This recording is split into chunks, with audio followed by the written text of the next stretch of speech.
Movie की starting में हमें जैक को दिखाया जाता है जो कि उलिसिस ब्लडस्टोन के फ्यूनरल पे उसके घर पहुंचा होता है, जहां आज रात उलिसिस ब्लडस्टोन के फ्यूनरल पे ये डिसाइड होने वाला होता है कि ब्लडस्टोन का अगला वारिस कौन होने वाला है। दरअसल ब्लडस्टोन किसी भी टाइप के मॉन्स्टर्स को अपने कंट्रोल में करने में सक्षम होता है और जिस भी मॉन्स्टर हंटर के पास ब्लडस्टोन होता है उसकी इज्जत मॉन्स्टर हंटर ग्रुप में सबसे ज्यादा होती है। और आज सारे मॉन्स्टर हंटर उलिसिस ब्लडस्टोन के फ्यूनरल पे इस उम्मीद से पहुंचे होते हैं कि कहीं ब्लडस्टोन का अगला वारिस वो चुने जाएं। और तभी हमें उलिसिस ब्लडस्टोन की बेटी एल्सा ब्लडस्टोन को दिखा जाता है जिसका जन्मसिद्ध अधिकार होता है ब्लडस्टोन पे, पर अपने पापा से ना बनने की वजह से एल्सा बचपन में ही अपना घर छोड़कर चली गई होती है। इस वजह से आज रात उसे भी बाकी सारे मॉन्स्टर हंटर की तरह ही अपनी काबिलियत सिद्ध करनी होगी कि वो ब्लडस्टोन की असल हकदार है भी या नहीं। सभी मॉन्स्टर हंटर के इकट्ठा हो जाने के बाद उलिसिस ब्लडस्टोन की वाइफ वेरुसा सभी से यह कहती है कि उलिसिस ब्लडस्टोन मरने से पहले सभी मॉन्स्टर हंटर के लिए एक मैसेज छोड़कर गए हैं। और इसके बाद उन सभी मॉन्स्टर हंटर को उलिसिस ब्लडस्टोन की वो आखिरी मैसेज सुनाई जाती है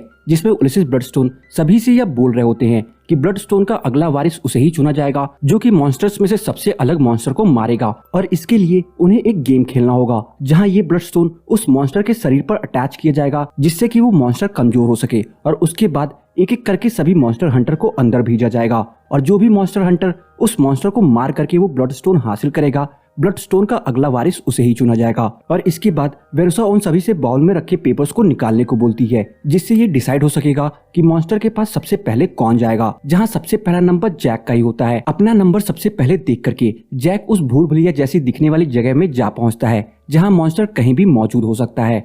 और इसके बाद जैक के पीछे पीछे सभी मॉन्स्टर हंटर उस भूल भुलैया जैसी जगह में जा पहुंचते हैं, जहां थोड़ी देर बाद ही उस भूल भुलैया जैसी दिखने वाली जगह में एल्सा और जैक एक दूसरे के आमने सामने आ पहुंचते हैं। पर जैक या एल्सा उन दोनों में से कोई भी एक दूसरे पर हमला नहीं करता, बल्कि जैक एल्सा से टीम अप करने को बोलता है। पर इससे पहले एल्सा जैक को इसका कुछ जवाब देती वहां जोवन आ जाता है और उन दोनों पे हमला करना स्टार्ट कर देता है इस उम्मीद से कि ब्लडस्टोन तक सिर्फ वही पहुंचे। लड़ाई में खुद को हारता देख करके एल्सा वहां से भाग जाती है। कुछ दूर चलने के बाद साइमन एल्सा पर हमला कर देता है, पर इस बार एल्सा साइमन के सामने कमजोर नहीं पड़ती और वो साइमन को बड़ी आसानी से मार गिराती है। और इसके बाद हमें जैक को दिखाया जाता है जो कि उस मॉन्स्टर के पास जा पहुंचता है। वहां पहुंचने के बाद जैक उसे टेड कहकर बुलाता है और बोलता है कि वो यहाँ उसे मारने नहीं बल्कि आजाद करवाने आया है। और अभी वो दोनों ये बातें कर ही रहे होते हैं कि इतने में ही एक मॉन्स्टर हंटर उनकी बातें सुन लेता है और वो जैक को मारने के लिए उसके पीछे भागने लगता है। खुद की जान खतरे में देख करके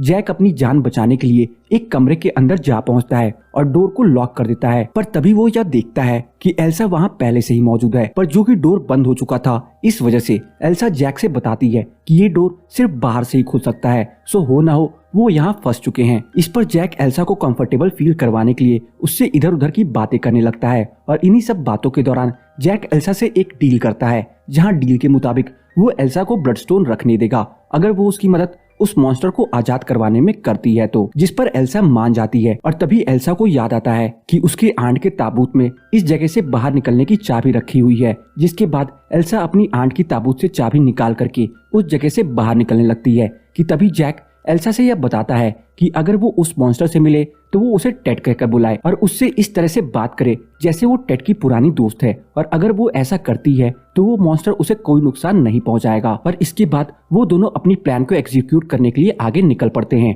और तभी इधर जोवन उस मॉन्स्टर के पास जा पहुंचता है, पर इससे पहले वो उस मॉन्स्टर को कोई नुकसान पहुंचाता वो मॉन्स्टर चुटकियों में ही जोवन को मार गिराता है। और तब तक वहाँ एल्सा भी आ पहुंचती है, पर इससे पहले वो मॉन्स्टर एल्सा को कोई नुकसान पहुंचाता एल्सा उसे टेड कहकर ये बोलती है कि उसका दोस्त उसका इंतजार कर रहा है। ये सुन करके वो मॉन्स्टर वहीं रुक जाता है और एल्सा की बातें सुनने लगता है। तो वहीं इधर जैक एक छोटे से बॉम्ब की मदद से उस भूल भुलैया जैसे दिखने वाली जगह में एक धमाका कर देता है जिस वजह से उस मॉन्स्टर को वहां से भागने में आसानी हो।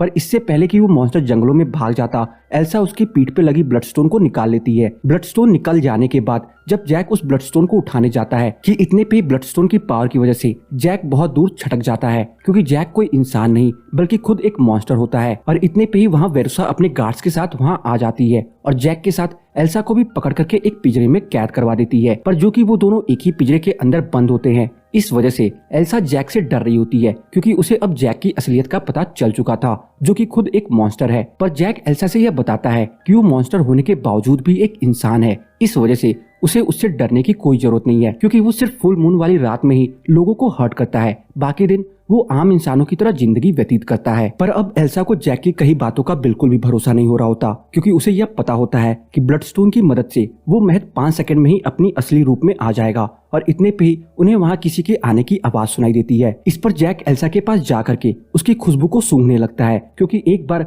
वो अपनी असली रूप में आ गया तो वो किसी को नहीं पहचान पाता। इस वजह से अगर उसे एल्सा की खुशबू पता होगी तो वो अपनी असली रूप में आने के बाद भी उसे कोई नुकसान नहीं पहुंचाएगा। और इसके थोड़ी देर बाद ही वहाँ वेरुसा अपने गार्ड्स के साथ और बाकी बचे मॉन्स्टर हंटर के साथ पहुंच जाती है और जैक पे ब्लडस्टोन से हमला करना स्टार्ट कर देती है, जिस वजह से जैक अपनी असली रूप में आ जाता है। पर अपनी असली रूप में आते ही जैक वो पिंजरे को तोड़ करके बाहर निकल जाता है और एक एक करके सभी गार्ड्स को मारने लगता है। और इधर पिंजरा टूट जाने की वजह से एल्सा भी उस पिंजरे से बाहर आ जाती है और बाकी के बचे मॉन्स्टर हंटर्स को मारना स्टार्ट कर देती है। एक एक करके अपने सारे गार्ड्स को खोता देख करके वेरुसा जैक पर ब्लडस्टोन से हमला करना स्टार्ट कर देती है, जिस वजह से जैक काफी ज्यादा हॉट हो जाता है। जैक को हॉट होता देख करके एल्सा अपनी माँ से वो ब्लडस्टोन छीन लेती है। खुद पे हमला रुक जाने के बाद जैक एक बार फिर वहाँ मौजूद गार्ड्स को मारना स्टार्ट कर देता है और मारते मारते एल्सा के पास आ पहुंचता है, पर जो कि जैक को एल्सा की खुशबू का पहले से ही पता था, इस वजह से वो एल्सा को बिना कोई नुकसान पहुंचाए ही उस जगह से भाग जाता है। जैक को वहां से बचकर भागता देख करके